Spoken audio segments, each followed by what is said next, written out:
Thank you, Madam Chair, and I thank the witnesses for being here. Ms. Casson, when you said there's a lot of hot, dry, and more crowded west, you couldn't have been talking more specifically about the Pacific Northwest, because that is exactly the way we feel.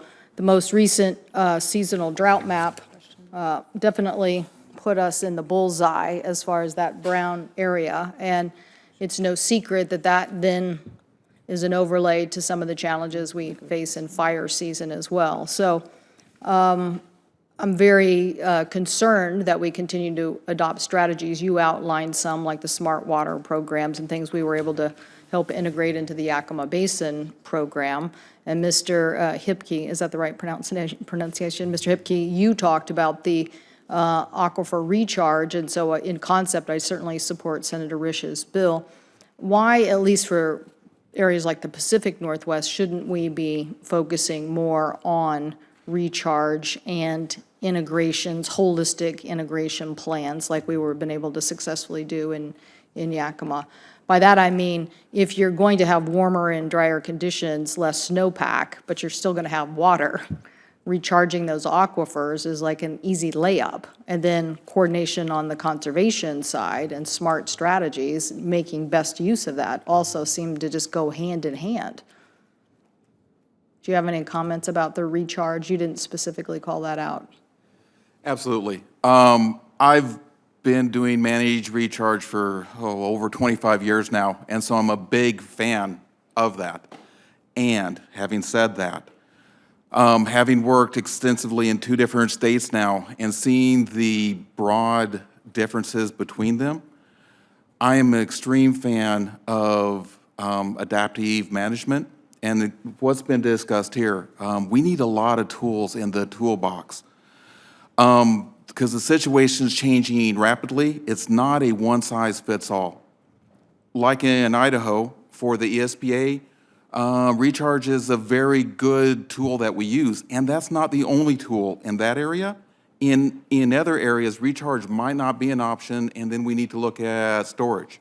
Because as you mentioned, there's a lot of demand, and the supply is much more variable, and we need to be flexible enough to take advantage of it when it's there. Ms. Casson, do you have ideas about what we could do to get better,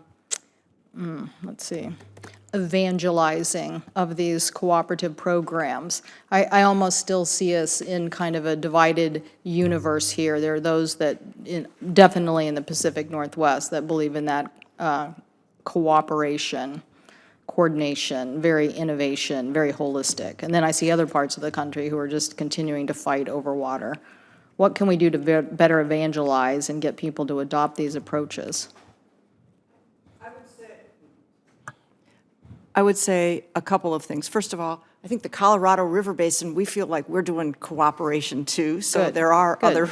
there are some places outside the Northwest. But one thing to think about in terms of increasing retention in the landscape and improving storage in non-traditional ways is there's a project that TRCP's partner Trout Unlimited worked on in Montana on 9 Mile Creek, which was a drainage that had been adversely affected by legacy mining. And they were in there to do restoration. But healthy landscapes retain more water.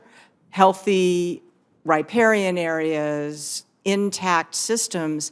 And they actually, after they spent 10 years doing the restoration, they got the University of Montana to come in and measure the amount of additional water flow that was coming from that restored landscape into the stream. I mean, it's measurable quantities of water that you can achieve, just like frequently in some kinds of water supply projects and water management, the environment gets to be like a secondary beneficiary.